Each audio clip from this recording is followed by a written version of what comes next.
Glória a Deus. Meus irmãos e irmãs, eu quero cumprimentá-los com a paz do Senhor. Os irmãos podem tomar os vossos assentos. Muito obrigado. Eu quero nesta noite convidá-los a abrirem as vossas Bíblias no livro de Gênesis, capítulo de número 37, no versículo de número 14. Gênesis, capítulo de número 37 e o versículo de número 14. Enquanto os irmãos procuram, eu quero expressar a minha alegria, a minha gratidão em poder pela primeira vez cooperar na Assembleia de Deus Ministério de Perus. Quero louvar a Deus que me chamou e me deu este privilégio, esta oportunidade de estar aqui com vocês nesta noite. Também quero glorificar a Deus pela vida do pastor presidente deste campo, pastor Elias Cardoso. Minha gratidão, pastor, ao Senhor por me franquear esta oportunidade, a missionária Lígia, a minha gratidão. Também agradecer ao pastor Flávio Pena, que me contactou para estar aqui com vocês e adorarmos a Deus juntos. Toda a diretoria do ministério, a diretoria da Umademp, toda esta juventude, que Deus os abençoe em nome de Jesus. Quero também glorificar a Deus pela vida do pastor Isaías de Oliveira, da cidade de Catanduva. Eu tive a oportunidade de conhecê-lo há 2 anos e meio atrás. Sou pastor da Assembleia de Deus Ministério do Ipiranga. Pastorei um pequeno campo ali na cidade de Andradina, como disse o pastor. Sou casado com a irmã Márcia Muniz há 25 anos e tenho 3 filhos. O Rafael, que me acompanha, o Rodrigo, os 2 já são casados, o Rafael daqui a alguns meses vai ser pai, e o Raul, de 2 anos e meio. Foi a rapinha do tacho ali que 18 anos depois chegou para nos dar alegria. E quando a minha esposa estava grávida do Raul, a bolsa estourou antes do prazo. Eu morava na época, pastoreava a cidade de Penápolis, e não havia condições no hospital, então eles nos transferiram para Catanduva. E lá no hospital, uma irmã da igreja do Ministério de Perus, de Catanduva, conhecida nossa, nos visitou lá e convidou o pastor Isaías para ir até lá. E o pastor Isaías visitou a minha esposa, orou por ela, nos ajudou, nos auxiliou nos dias que nós ficamos lá, e de lá para cá nós desenvolvemos uma amizade, e eu quero louvar a Deus pela vida dele, pela amizade que Deus nos proporcionou. Vamos lá, Gênesis capítulo de número 37, eu quero ler apenas um versículo, é o versículo de número 14. A mensagem que eu quero trazer nesta noite terá o seguinte tema: Deus tem um plano.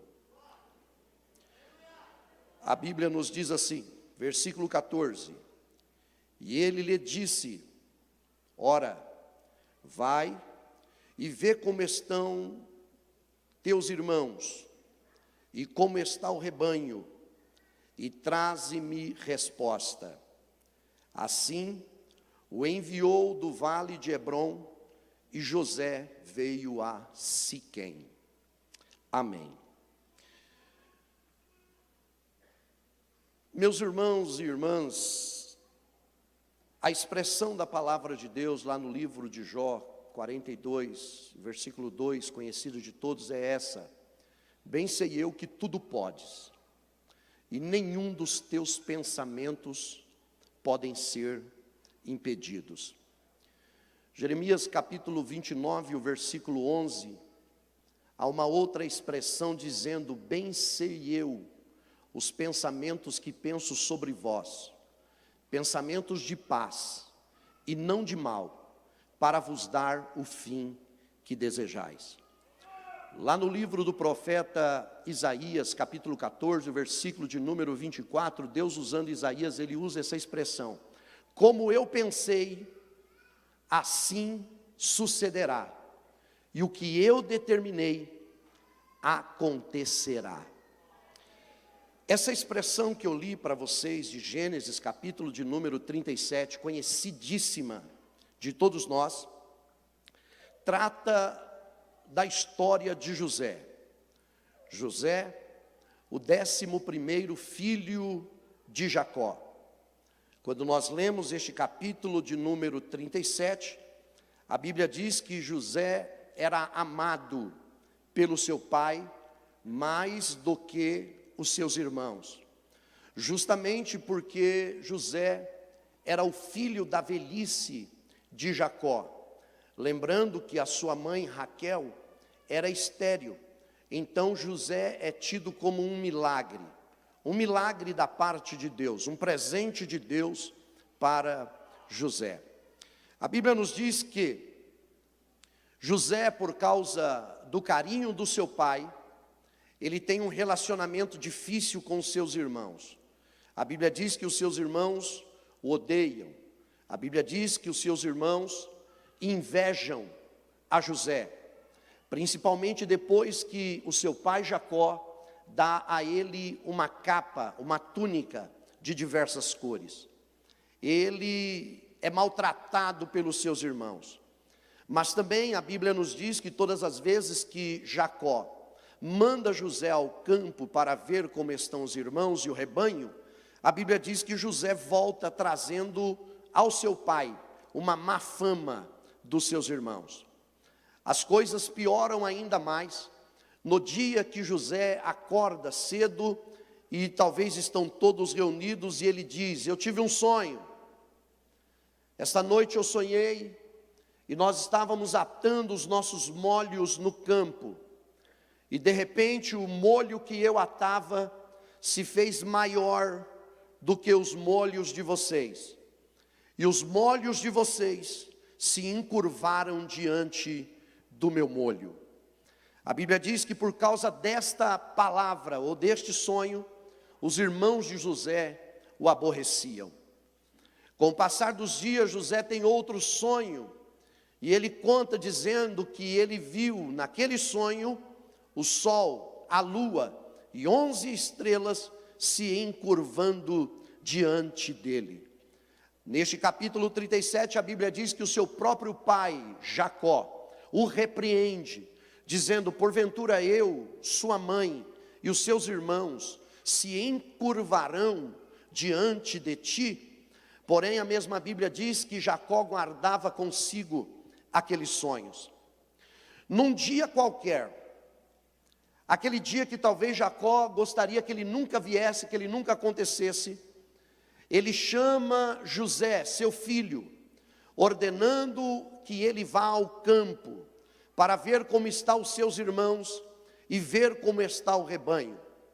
José se levanta para ir ao campo.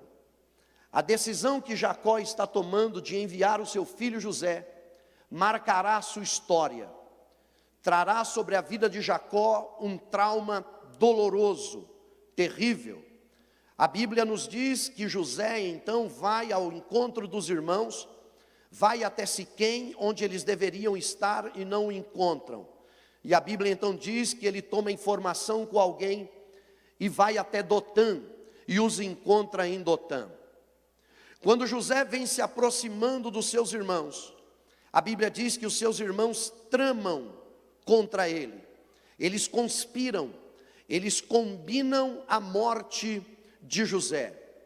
Todos nós sabemos que o relacionamento de irmãos, muitas vezes ele é estranho, porque o irmão, ele se precisar doar um rim, ele doa, mas precisar buscar um copo d'água na cozinha, ele não vai. É um relacionamento estranho de irmãos. Talvez Jacó imaginasse que aqueles desentendimentos entre Jacó, ou melhor, entre José e os seus irmãos, seja algo normal de irmão, mas que na verdade eles se amam. Mas quando a Bíblia diz que José chega, eles articulam, eles combinam, eles conspiram a morte de José. A Bíblia nos diz que quando José se aproxima, eles dizem: lá vem o sonhador mor, ou seja, o especialista em sonhos.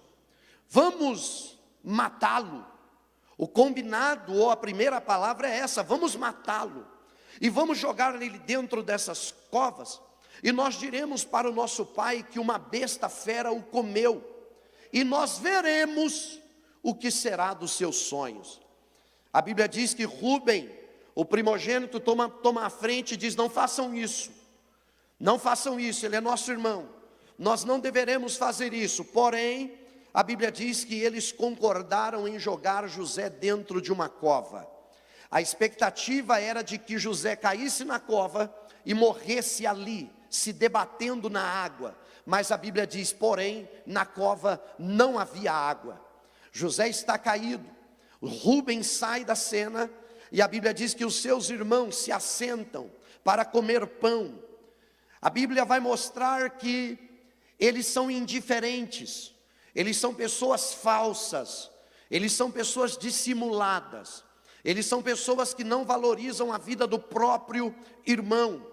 Eu imagino José dentro da cova, talvez gritando lá de dentro e dizendo: quando eu sair daqui eu vou contar tudo para o pai, quando eu sair daqui eu vou contar o que vocês fizeram comigo. E mal sabia ele que aquilo que já estava ruim iria piorar ainda mais, porque a Bíblia diz que estando eles comendo e bebendo, passou uma comitiva de ismaelitas, e Judá teve a ideia maligna de vender José. Vamos vendê-lo a essa comitiva de ismaelitas. Tiraram então José da cova e o venderam para aquela comitiva de ismaelitas que passavam. A Bíblia nos diz que eles arrancaram a túnica de José. E mais na frente, no capítulo de número 43, a Bíblia vai dizer que enquanto José está sendo levado para o Egito, ele está gritando aos seus irmãos para que não façam isso com ele. A Bíblia então vai nos dizer que os seus irmãos tomam a túnica, matam um animal e derramam o sangue do animal naquela túnica. Tomam a túnica. José está indo para o Egito e os seus irmãos vão até o seu pai Jacó e mostram a túnica derramada, manchada de sangue. É essa a túnica do seu filho José? E a Bíblia diz que Jacó tomou aquela túnica e viu que era a túnica de José, e ele disse: é a túnica do meu filho, uma besta fera o comeu, e certamente ele foi despedaçado. Eu quero chamar a tua atenção para a dor que Jacó está sentindo, porque infelizmente a morte, ela pode chegar a qualquer tempo e momento na nossa vida, na nossa família. É doloroso perder a esposa, é doloroso perder o marido, é doloroso perder o pai, é doloroso perder a mãe, é doloroso perder um amigo, mas há uma dor que não cura jamais, que é a dor da perda de um filho. É uma dor incrível. Talvez você não tenha ideia, talvez você que é jovem, moço, moça, não tenha ideia do tamanho do amor que o teu pai e a tua mãe têm por você. Tem hora que você reclama que eles são chatos, que eles são ranzinzas, que eles pegam no seu pé, mas o seu pai e a sua mãe são capazes de fazer coisas que você não acredita por você. Algum tempo atrás, parentes meus distantes passaram por uma situação difícil. Eles moravam num apartamento de um prédio ali na cidade de Diadema, e num sábado de manhã, o casal tinha 2 filhos, também um casal de crianças, e o pai acordou aquele dia, o menino acordou também, e o pai disse assim: eu vou na padaria comprar pão, e o menino quis ir com o pai. Eles se arrumaram, saíram do apartamento, e quando eles saíram do apartamento, eles apertaram o botão do elevador, e quando abriu a porta do elevador, o menino entrou, mas o elevador não estava lá, e o menino caiu no fosso do elevador. O pai, num reflexo muito rápido, pulou também no fosso do elevador do 9º andar, e ele conseguiu pegar o menino no colo, irmãos. Ele pegou o menino e na queda ele conseguiu virar. O pai caiu de costas e teve diversos traumatismos e morreu. O menino está vivo até hoje por causa da atitude do pai. O pai, ele tem capacidade, como a mãe, de fazer coisas incríveis e inacreditáveis por causa do filho, por causa da filha. Eu quero que vocês entendam a dor de Jacó, a dor que Jacó está sentindo pela perda do seu filho ao receber aquela túnica. A Bíblia vai mostrar que os irmãos de José são dissimulados, são tão falsos, a ponto de, ao ver o pai chorando, tentarem vir consolar Jacó. E a Bíblia diz que quando eles vêm consolar Jacó, Jacó diz: não tem jeito, eu vou descer à sepultura com essa dor, a dor da perda do meu filho. É nesse cenário que nós percebemos no capítulo de número 39, José chegando no Egito. Enquanto seu pai está vivendo uma dor terrível, José está sendo negociado no Egito. E a Bíblia diz que Potifar o compra. O capítulo 39 é bonito, porque pelo menos 3 vezes a Bíblia usa essa expressão. Porque enquanto Jacó está chorando, enquanto Jacó define que o seu filho está morto, no capítulo 39, pelo menos a Bíblia diz 3 vezes: mas Deus estava com José. Mas Deus estava com José. Mas Deus estava com José. José entra na casa de Potifar, e Potifar começa a dar a ele incumbências para ele resolver. E a Bíblia então diz que tudo que José colocava as mãos, Deus prosperava, de maneira que Potifar foi abençoado. Potifar ficou rico, de forma que a Bíblia diz que Potifar não sabia o que tinha, porque tudo estava entregue nas mãos de José. É nesse cenário de prosperidade, de bênção, que José, mesmo distante do seu pai e da sua família, está vivendo o livramento e a bênção de Deus. Mas também nesse cenário, a Bíblia diz que a mulher de Potifar se levanta para tentar seduzir José.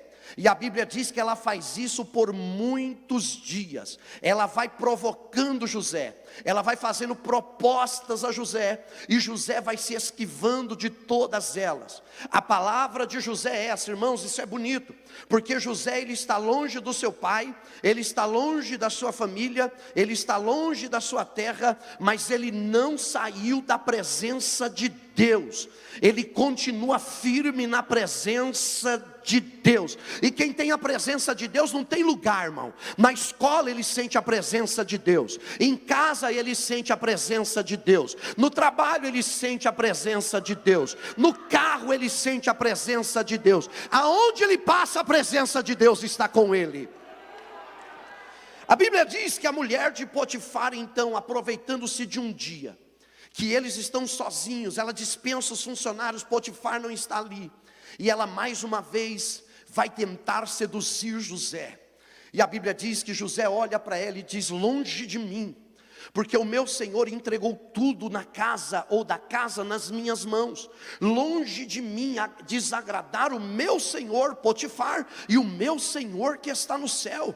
Eu não vou me deitar com você. E a Bíblia diz que a mulher tentou agarrá-lo, e ele então foge. Mas quando José foge, a Bíblia diz que ela segura a túnica, ela segura a capa na sua mão. E quando Potifar retorna, ela mostra a capa para Potifar e calunia José. Ela inventa uma mentira sobre José. Ela diz que José tentou forçá-la. Ela acusa José de assédio sexual. E a Bíblia diz então que Potifar lança ele na prisão. Quando José é lançado na prisão, eu quero que você tente entender isso comigo, porque até aqui a Bíblia não dá noção de tempo. Aqui José está vivendo um cenário difícil, mas enquanto José está agora na prisão, o pai dele continua em Canaã. Jacó continua em Canaã com uma dor incurável, com um problema difícil, um trauma terrível, que é a perda do seu filho, é a perda do seu filho amado, do seu filho querido. José está na prisão, e que momento difícil. Aquela pessoa que tenta fazer as coisas corretas, mas tudo está dando errado. Ele tenta fazer o que é certo, mas mesmo fazendo o que é certo, as coisas se voltam contra José, e a Bíblia diz que ele vai parar na prisão. Estando José na prisão, a Bíblia diz que o copeiro e o padeiro de Faraó pecam contra o Faraó, e eles são entregues ao carcereiro na prisão. A Bíblia diz que quando José está na prisão, o carcereiro percebe que Deus é com ele, e entrega para José o carcereiro e o copeiro para ficarem sobre os seus cuidados, assim como os demais presos. E a Bíblia diz que um certo dia, José percebe que o padeiro e o copeiro estão ansiosos, estão angustiados, estão preocupados com alguma coisa, e José pergunta o que eles têm, e eles dizem: nós sonhamos. E o copeiro diz: eu tive um sonho. O padeiro disse: eu também tive um sonho. E José diz: então conta o sonho, não é Deus que revela sonhos? E o copeiro contou: eu vi 3 sarmentos de vide, e nesses sarmentos de vide haviam cachos de uva, e na minha mão estava o copo de Faraó. E eu vi aquelas uvas sendo espremidas e caindo dentro do copo de Faraó. José olhou para ele e disse: esses 3 sarmentos de vide que você viu são 3 dias. Daqui 3 dias Faraó vai levantar a tua cabeça e vai te colocar de novo na posição que você perdeu. A Bíblia diz que o padeiro, quando viu a interpretação do sonho, ele gostou do que José falou para o copeiro, e ele pensou: vai falar uma palavra boa para mim também. E ele disse: eu também tive um sonho, José, e o meu sonho, eu vi 3 cestos de pães, e dentro deste cesto estavam os pães de Faraó, mas vinham as aves do céu e comeram todo esse pão que estava nesse cesto. E José olhou para ele e disse: esses 3 cestos também são 3 dias.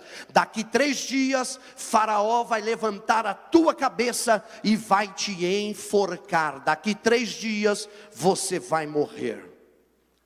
A Bíblia diz que passou o primeiro dia, passou o segundo dia, e no terceiro dia o copeiro voltou para a posição, e o padeiro foi executado por Faraó.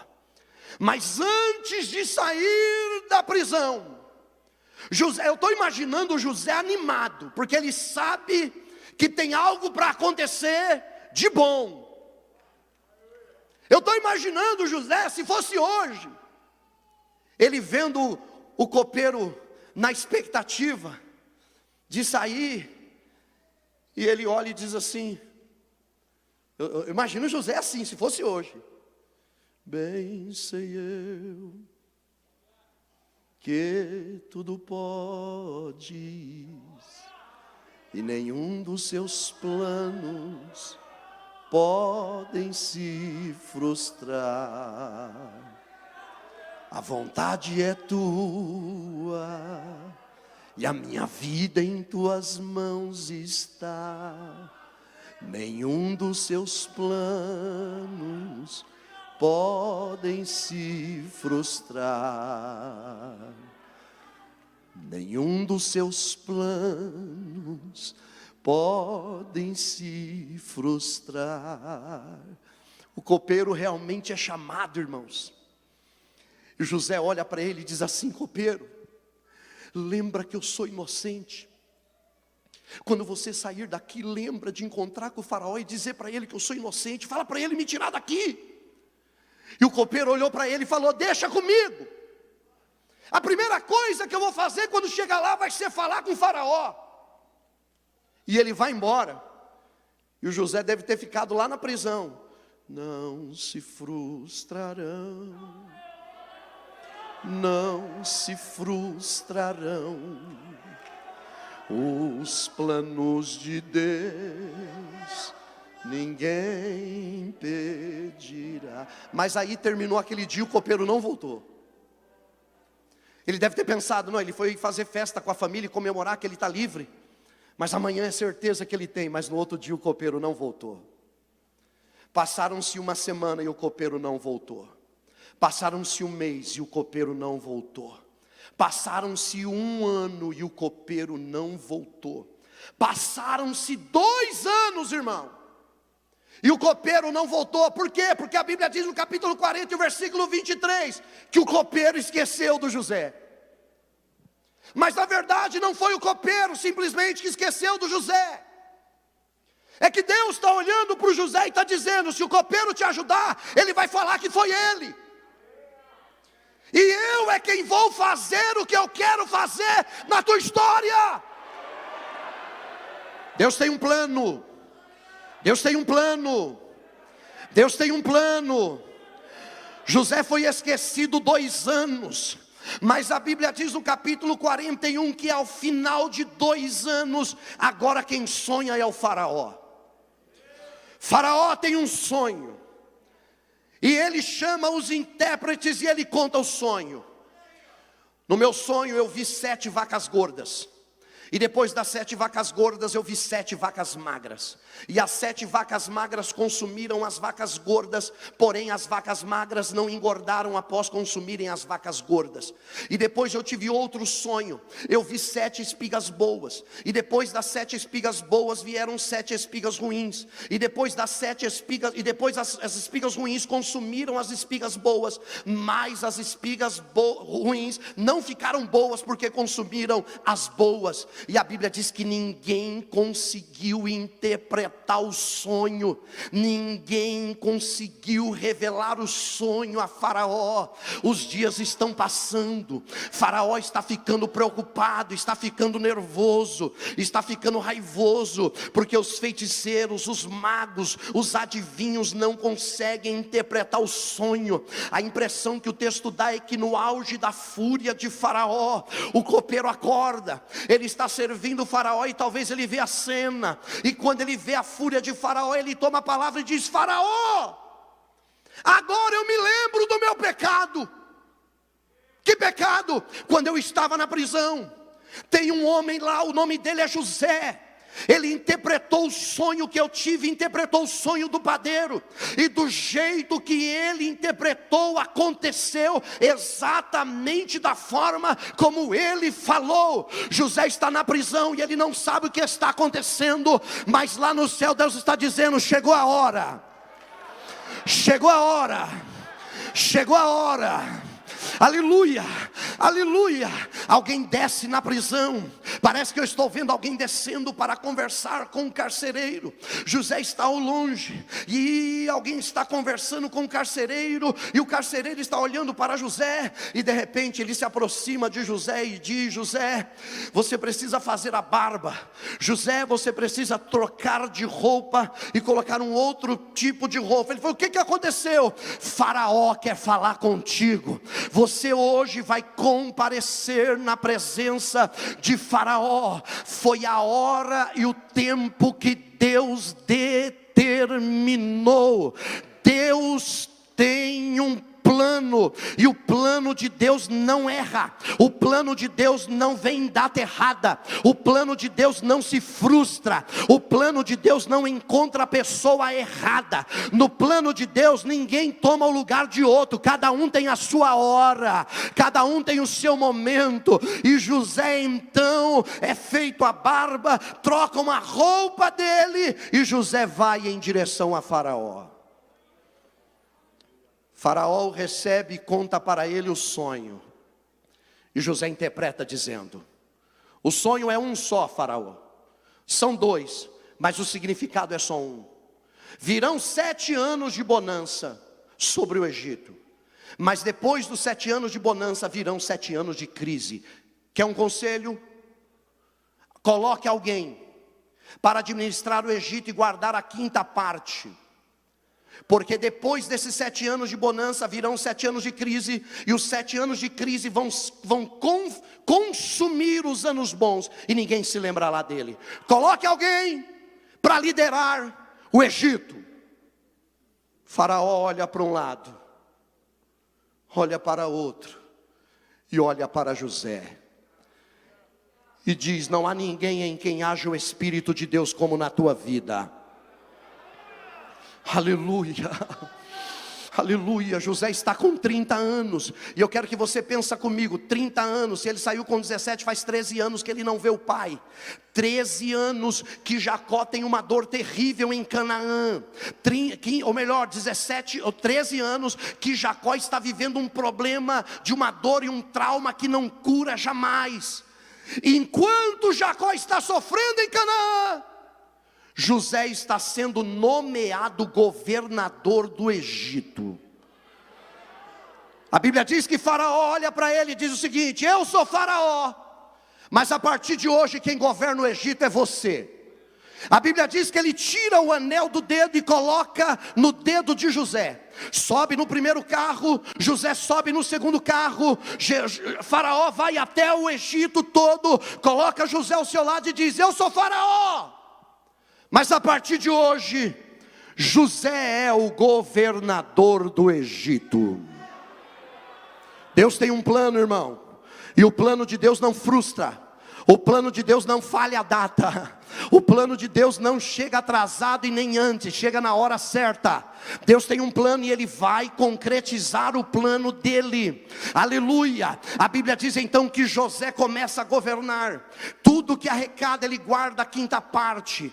Passam 7 anos de bonança, e a Bíblia diz que começa um tempo de crise. O capítulo 43, a Bíblia diz que a fome na terra era gravíssima. Já se passaram 20 anos que José está fora da casa do seu pai, longe da sua família. Ele está governando o Egito, e ele está vendendo, ele está negociando, sem que José saiba ou espere. A Bíblia diz que Jacó chama os seus filhos e manda que eles vão ao Egito para comprar comida, e eles vão em direção ao Egito. José vai viver uma surpresa extremamente impactante. José está vendendo no Egito, José está negociando no Egito, José está fazendo todas as negociações. O Egito é poderoso e a fila de pessoas vem vindo,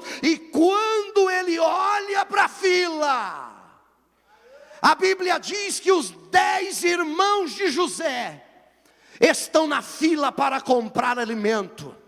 A Bíblia diz que eles se aproximam de José, eles vêm vindo. Isso aqui é interessante, irmão, porque a Bíblia diz que José conheceu eles, mas eles não conheceram José. Espera aí, pastor, o que aconteceu? Os irmãos de José, sabe aquele tipo de gente que não cresce? Sabe aquele tipo de gente que não melhora nunca? Sabe aquele tipo de gente que entra ano e sai ano, e a pessoa continua do mesmo jeito? São os irmãos de José. Eu estou imaginando ele olhando e vendo os irmãos e dizendo: olha lá, o Rubem, do mesmo jeito. Olha o Judá, mesma coisa. Olha o Simeão e o Levi, olha lá, mesma coisa, 20 anos depois, e eles continuam o mesmo. E a Bíblia diz que os seus irmãos não conheceram ele. Por que não conheceram ele? Porque José cresceu, irmão. José melhorou. José já é um homem adulto, ele é um homem equilibrado, ele é um homem inteligente. Se o José não te... Porque tem gente que não cresce nunca, irmão. Já percebeu? Lembra aquele irmão que só vivia desanimado? Lembro. Como é que ele está hoje? Do mesmo jeito. Só vive desanimado. Rapaz, mas não melhorou. E aquele irmão lá que gostava de fazer uma fofoca? Como é que ela está? Piorou, agora é online. Não mudou nada, não cresceu. Tem gente que vem para o culto, irmão, e não cresce. E todas as vezes que nós entramos aqui dentro é porque Deus quer que a gente cresça. Ele quer que você melhore. Tem filho rebelde, dando trabalho para o pai e para a mãe, levantando a voz para o pai e para a mãe. Você tem que crescer, você tem que melhorar como jovem, você tem que melhorar como crente. A Alma Dempre não é desfile e nem passatempo, é lugar de Deus tratar com a tua vida, para você voltar melhor para casa. Tem gente que não cresce, tem gente que não melhora. José, irmão, ele cresceu, ele está centrado. Os irmãos dele, se o José não tivesse crescido, quando os irmãos dele chegassem perto, ele já ia cantar: quem me viu na prova, agora vai me ver na bênção. Eu não quero nem saber. Mas ele cresceu, ele olhou: não, vou ficar calado. E a Bíblia diz que ele tratou os seus irmãos de forma áspera. Vocês são espiões. Vocês vieram espiar a terra. E eles disseram: não, nós viemos apenas para comprar comida. O nosso pai é um homem de Canaã, e ele nos enviou aqui para comprar comida. Ele disse: mentira, vocês vieram porque vocês querem conhecer a terra para levar as coisas de nós. E a Bíblia diz que eles travaram uma discussão. José conversou com eles, perguntou: quem é o vosso pai? O nosso pai é Jacó, é um velho, mas ele é vivo ainda? Ele é vivo. E tem mais alguém na família? Nós temos. Irmão, isso aqui é doloroso, porque quando José está perguntando para eles, eles dizem que o Jacó está vivo ainda. Eles falam que tem o filho mais novo, Benjamim, que ficou lá. E aí ele diz assim: e tem um que já morreu. Você já pensou ele olhando na frente do José e dizendo: ele morreu? E José dizendo: para mim, para eles eu estou morto. A Bíblia diz que com muita resistência ele vendeu a comida, mas primeiro ele falou o seguinte: eu vou prender todos vocês aqui, e eu vou liberar um para ir lá, levar a comida, e trazer o menino pequeno. Aí depois ele mudou de ideia e falou: não, eu temo a Deus, faz o seguinte, deixa um aqui. E ele segurou Simeão, e mandou os outros 9 para irem para Canaã. A Bíblia diz que eles saem do Egito, voltam para Canaã, e quando chegam em Canaã, o José, ou melhor, o Jacó, está esperando. E quando ele vê descendo o 9, ele fica angustiado. Cadê o Simeão? Falou: pai, o Simeão ficou preso. Nós fomos maltratados. O governador do Egito nos tratou de forma áspera. E tem um problema, pai. Para a gente conseguir voltar lá e comprar comida agora, ele falou que só solta o Simeão se a gente levar o Benjamim. José olhou, Jacó olhou e falou: não, eu não suporto perder 2 filhos. Eu não aguento. A Bíblia diz que a fome apertou ainda mais e chegou a hora de ir comprar comida. E na hora de comprar comida, Judá foi falar com Jacó e disse: pai, nós precisamos ir comprar comida, mas o combinado é de que a gente tenha que levar o Benjamim. Se a gente não levar o Benjamim, ele não vende comida para a gente. Jacó teimando e dizendo: não vou liberar. Eu já perdi José e eu não suporto perder. Isso é trauma, irmão, isso é trauma. Eu não suporto perder outro filho. Eu não suporto perder. E Judá toma a palavra e diz: pai, toma os meus filhos, fica com os meus filhos. Eu preciso levar, porque se eu não levar, a gente não vai trazer comida e vamos morrer de fome. E Jacó então autoriza eles a irem. Mas antes que eles saiam, a Bíblia diz que Jacó diz o seguinte: leve um presente para esse homem. E a Bíblia diz no capítulo de número 43 que ele mandou para esse homem bálsamo. A Bíblia diz que ele mandou para esse homem especiarias e terebinto. A Bíblia diz que ele mandou para esse homem mel. E a Bíblia diz que ele mandou para esse homem amêndoas. Aleluia.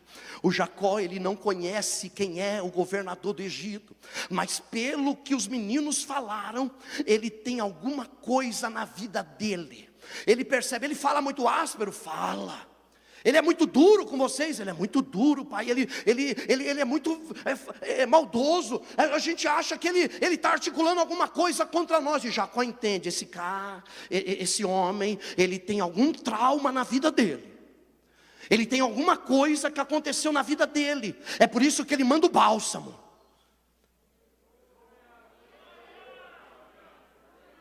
Ele entende que esse homem tem algum problema ou passou por algum problema. E é por isso que ele manda mel. Ele entende que esse homem passou por algum tipo de trauma ou dificuldade. E ele manda as especiarias e o terebinto, que eram perfumes aromáticos. Ele entende que esse homem tem alguma coisa na sua história. E ele manda amêndoas para ele. Vocês já sabem disso, o bálsamo era um tipo de antibiótico para curar as feridas. O mel, que não era mel com uva, ou melhor, mel de abelha, era mel com uva e tâmaras. Eles espremiam a uva e a tâmara e extraíam mel. E esse mel, ele era usado como cicatrizante de feridas. E as especiarias junto com o terebinto eram plantas aromáticas. E as amêndoas, todo mundo já sabe, era o primeiro fruto que dava quando começava a colheita. Jacó não conhecia José, ele não sabia quem era aquele homem. Mas quando ele manda o bálsamo, quando ele manda o mel, quando ele manda a especiaria, quando ele manda as amêndoas, ele está mandando uma mensagem para aquele homem. Ele está dizendo: eu não te conheço, mas você tem feridas. Eu não te conheço, mas chegou a hora de cicatrizar essas feridas. Eu não te conheço, mas apesar das crises e feridas que você passou, o teu cheiro e o teu perfume se exala por toda a terra. Eu não te conheço, mas eu estou mandando amêndoa para dizer que Deus é fiel naquilo que Ele te falou, e Ele vai cumprir.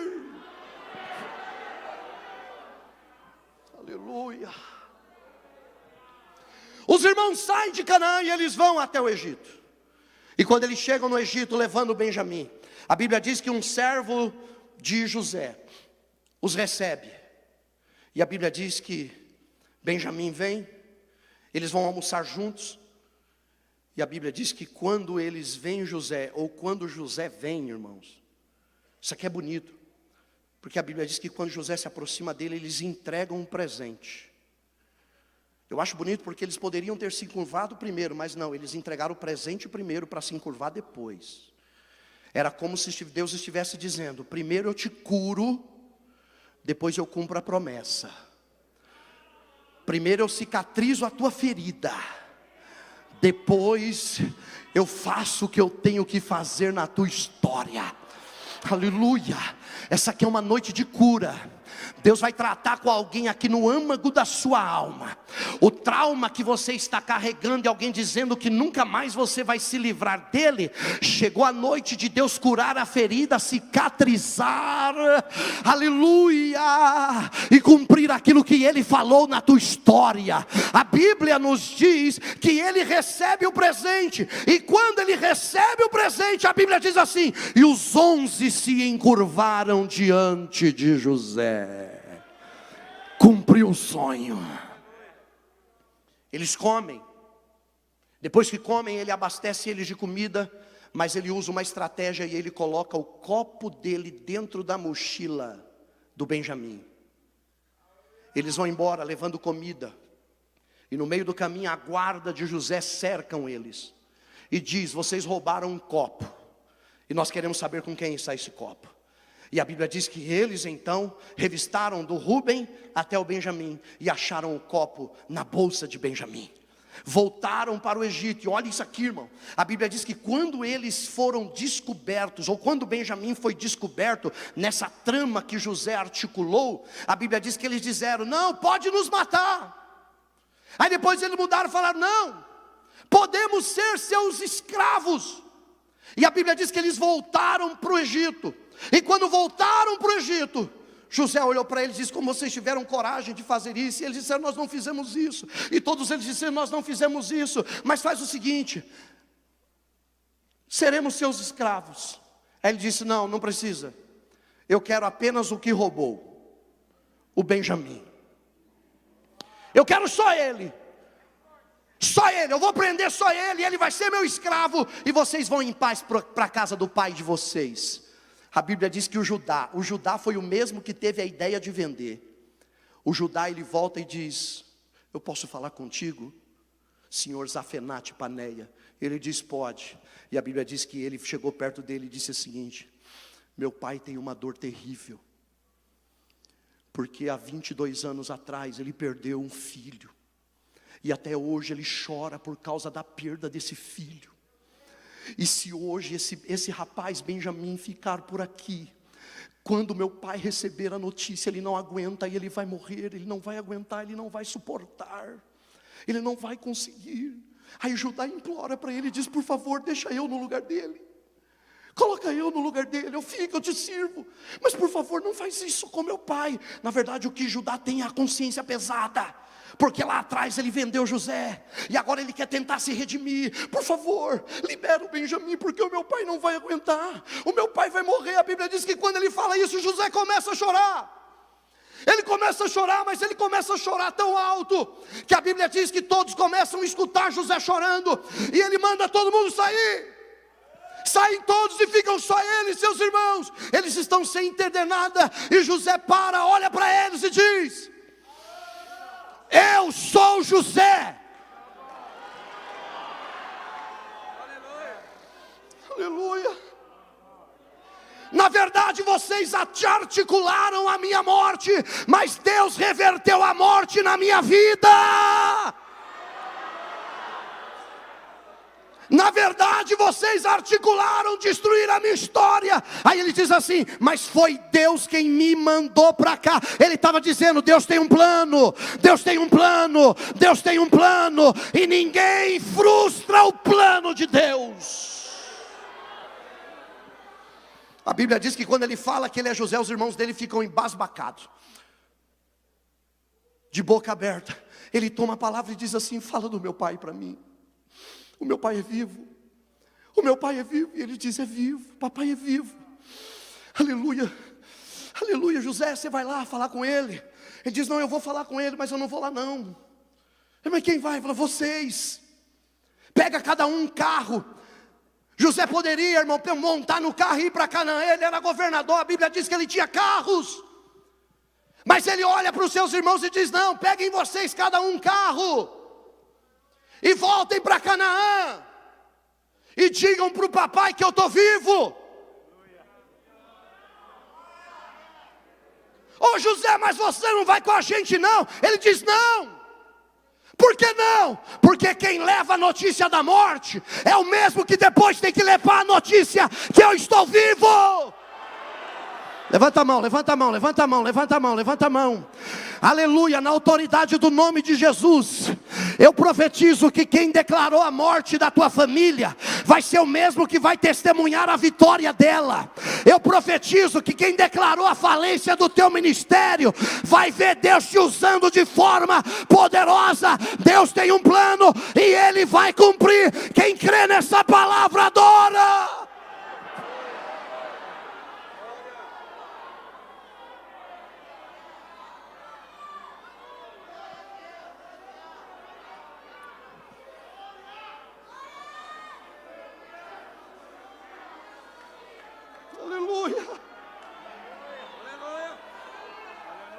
Essa noite é noite de vida,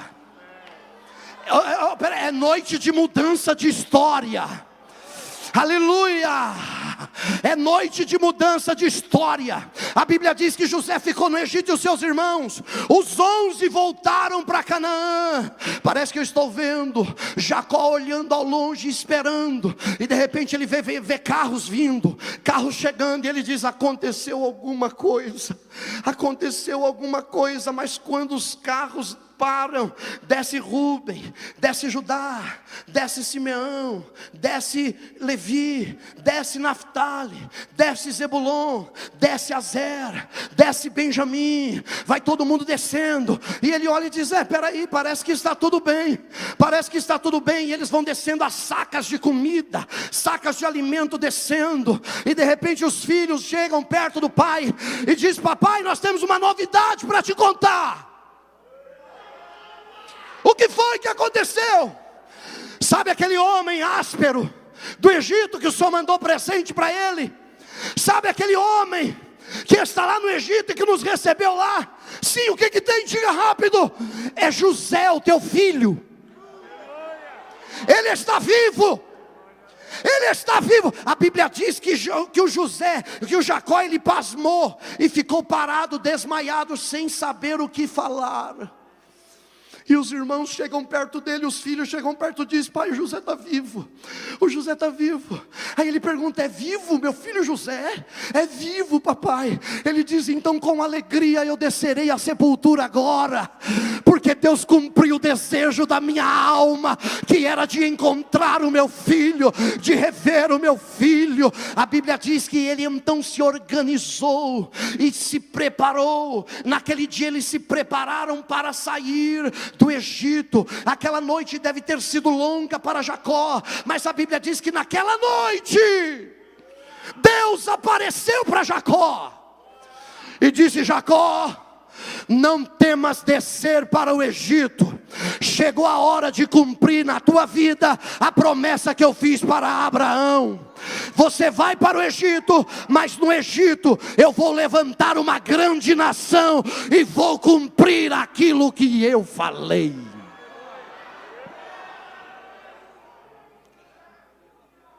No outro dia, Jacó sai com a sua caravana em direção ao Egito. Quando ele vem se aproximando do Egito, José também sai do Egito com seu carro. E a Bíblia diz que os dois carros pararam ao longe um do outro. Jacó desceu do carro, José desceu do carro. E a Bíblia diz que eles vieram andando em direção ao outro 22 anos depois. Vieram andando vagarosamente um em direção ao outro. E a Bíblia diz que quando eles se encontraram, os dois se abraçaram. Se abraçaram e a Bíblia diz: e choraram longamente. Choraram longamente. Aleluia, parece ser uma cena inacreditável para Jacó. Parece ser algo que é um sonho para Jacó. Ele abraça o seu filho longamente. E eu fico imaginando aqui o Jacó olhando no José e perguntando no ouvido dele, dizendo assim: filho, como foi que você sobreviveu? Como foi que você conseguiu sobreviver? Eu imagino José no ouvido de Jacó. Se fosse hoje ele ia cantar assim: sobrevivi, adorando, sobrevivi, confiando, sobrevivi, não desisti e Deus cuidou de mim. Canta! Sobrevivi, adorando, sobrevivi, confiando, sobrevivi, não desisti e Deus cuidou de mim. Você consegue pôr a mão no ombro de alguém e dizer assim: ó, fica tranquilo que Deus tem um plano e Ele vai cumprir. Deus tem um plano e Ele vai cumprir. Deus tem um plano e Ele vai cumprir. Deus tem um plano e Ele vai cumprir. A circunstância não vai impedir, porque o plano é dele. O inferno não vai impedir, porque o plano é dele. Quem não gosta de você não vai impedir, porque o plano é dele.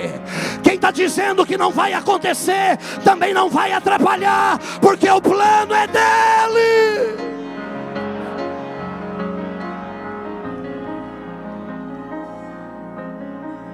Agora escuta o que eu vou te dizer aqui para eu fechar a mensagem. O plano de Deus não era simplesmente para José ser governador, pastor Flávio. O plano de Deus era maior.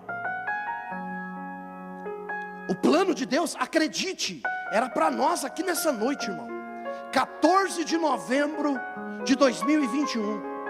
Eu li para vocês Gênesis 37:14, dizendo que José foi mandado por Jacó para o campo, para ver como estavam os seus irmãos e para ver como estava o seu rebanho. Você acredita que nós estamos aqui hoje porque o Jacó mandou o José ir para o campo ver como estavam os irmãos e ver como estava o rebanho?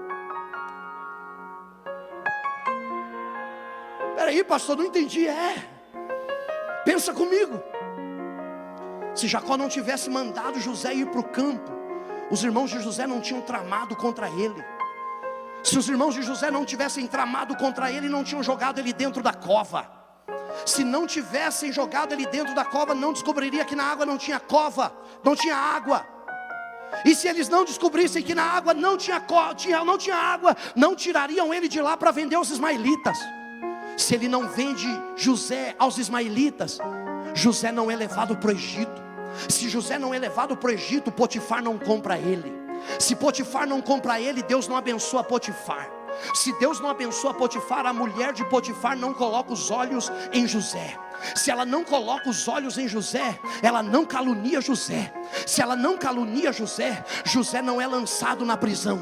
Se José não é lançado na prisão, o copeiro e o padeiro não chegam na época dele. Se eles não chegam na época que José está na prisão, ele não interpreta o sonho do copeiro e do padeiro. Se ele não interpreta o sonho do copeiro e do padeiro, o copeiro não esquece ele, para lembrar só 2 anos depois, quando o faraó sonha. Se faraó não sonha, o copeiro não lembra de José. Se ele não lembra de José, faraó não manda chamar José. Se ele não manda chamar José, José não interpreta o sonho do faraó. E se ele não interpreta o sonho do faraó, ele não vira governador do Egito. Se ele não vira governador do Egito, ele não casa com a Zenate. Se ele não casa com a Zenate, não nasce Manassés e Efraim. Se não nasce Manassés e o Efraim, não nasce o Maquir. Se não nasce o Maquir, não nasce o Gileade. Se não nasce o Gileade, não nasce o Éfer. Se não nasce o Éfer, não nasce as filhas de Zelofeade. Aleluia! Não nasce, porque Zelofeade não nasce. Se as filhas de Zelofeade não nascem, a lei não é mudada por causa da herança. Se a lei não é mudada por causa da herança, lá na frente Ruth e Noemi não saem de Moabe para voltar para Belém. Se elas não voltam para Belém, Ruth não vai trabalhar no campo de Boaz. Se ela não trabalha no campo de Boaz, o Boaz não se apaixona por ela. Se Boaz não se apaixona por ela, ela não casa com Boaz. Se Ruth e Boaz não casa, não nasce Obed. Se Obed não nasce, não nasce Jessé. E se não nasce Jessé, não nasce Davi, rei de Israel. Deus tem um plano. Deus tem um plano. E Ele vai concretizar. Ele vai concretizar. A circunstância não vai impedir. Não vai impedir, porque o plano é dele. O plano é dele. Peraí, pastor, mas o plano então era para Davi? Não, ele vai além. Porque se o Davi não nasce e não reina, não nasce Salomão. Se não nasce Salomão, não nasce Roboão. Se não nasce Roboão, não nasce Abias. Se não nasce Abias, não nasce Asa. Se não nasce Asa, não nasce Josafá. Se não nasce Josafá, não nasce Jorão. Se não nasce Jorão, não nasce Uzias. Se não nasce Uzias, não nasce Jotão. Se não nasce Jotão, não nasce Acás. Não nasce Ezequias. Não nasce Manassés. Não nasce Amon. Não nasce Josias. Não nasce Jeconias. Não nasce Salatiel. Não nasce Zorobabel. Não nasce Abiúde. Não nasce Eliaquim. Não nasce Azor. Não nasce Sadoc. Não nasce Aquim. Não nasce Eliúde. Não nasce Eleazar. Não nasce Matã. Não nasce Jacó. E não nasce José, marido de Maria, da qual nasceu Jesus. Quem vai adorar? Quem vai adorar? Quem vai adorar? Quem vai adorar? Quem vai adorar? Quem vai adorar? Ele tem um plano. Ele tem um plano. Ele tem um plano. Ele tem um plano. Ele tem um plano. Ele tem um plano. Levanta a mão e glorifica.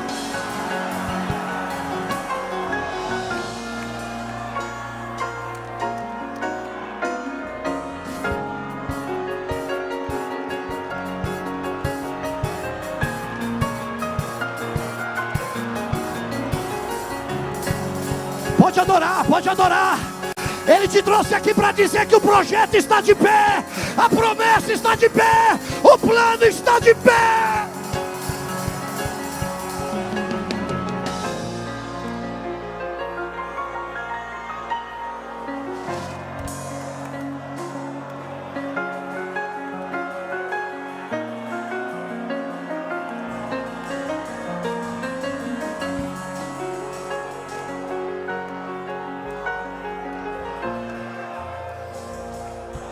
Aleluia. O plano não era o governo do Egito. O plano não era o reino de Israel. O plano é para Jesus, o Rei da Glória.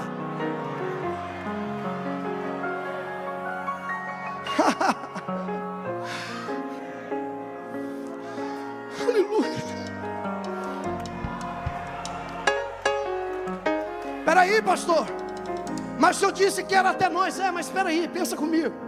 O José governou o Egito, irmão. O governo de José foi o Egito, e ele foi temporário.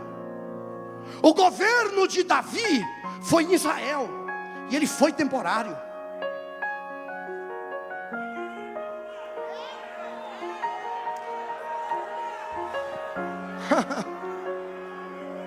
E o de Jesus, pastor, não.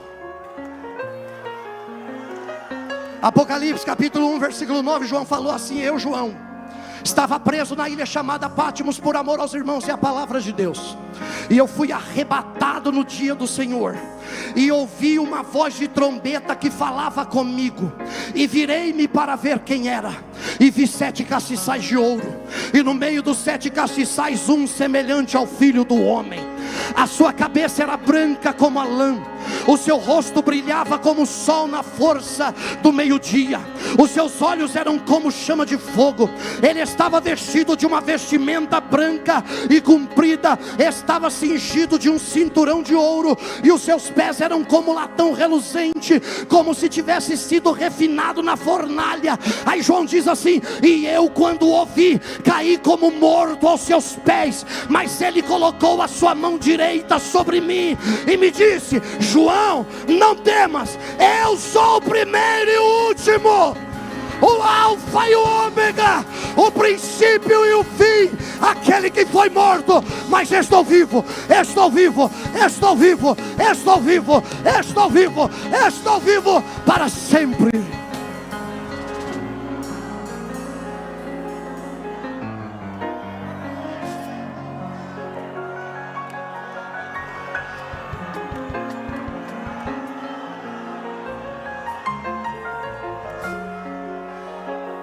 Peraí, pastor, mas o plano então ficou em Jesus? Não, o plano era para hoje, irmão, 14 de novembro de 2021. Peraí, pastor, não entendi, vou te explicar. Se Jesus não nasce, ele não tem que fugir para o Egito ou levado para o Egito. Se ele não é levado para o Egito, ele não tem oportunidade de crescer. E se ele não cresce, ele não é batizado por João Batista aos 30 anos do Jordão. Se ele não é batizado por João no Jordão, ele não inicia seu ministério. Se não inicia o ministério, não tem milagres e curas e maravilhas. E se não tem milagres e curas e maravilhas, não tem inveja. Se não tem inveja, ele não vai para a cruz. Se não vai para a cruz, ele não morre. Se ele não morre, ele não ressuscita ao terceiro dia. Se ele não ressuscita ao terceiro dia, ele não sobe ao céu. Se ele não sobe ao céu, o Espírito Santo não desce. Se o Espírito Santo não desce, a igreja, os 120 que estavam reunidos lá em Atos 2, não eram batizados com o Espírito Santo. Se eles não são batizados com o Espírito Santo, Pedro não prega cheio do Espírito Santo.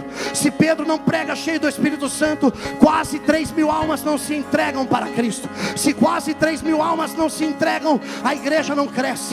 Se a igreja não cresce, ela não é perseguida. Se ela não é perseguida, ela não espalha. Se ela não espalha, ela não chega em Antioquia.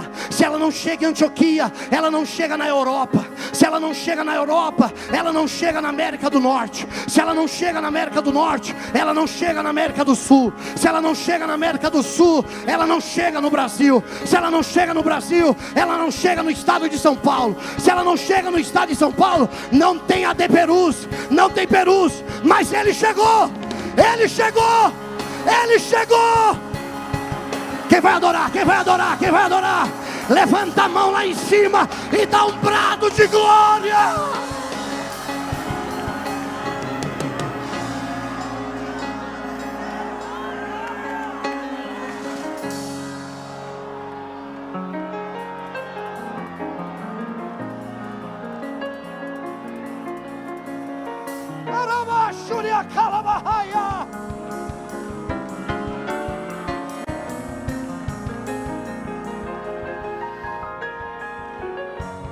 Deus tem um plano e Ele vai cumprir.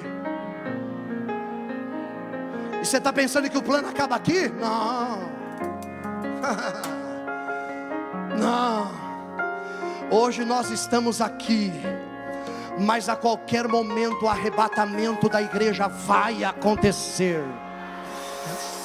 Eu não sei se você ainda acredita no arrebatamento da igreja, mas eu ainda prego e acredito que o arrebatamento da igreja vai acontecer. A qualquer momento a força da gravidade não vai nos deter, porque Deus tem um plano, e Ele vai concretizar o seu plano, e nós seremos arrancados da terra e estaremos para sempre com Ele. AD Perus, desde 1947, abençoando o Brasil. Umademp Brasil, Congresso de Jovens da AD Perus.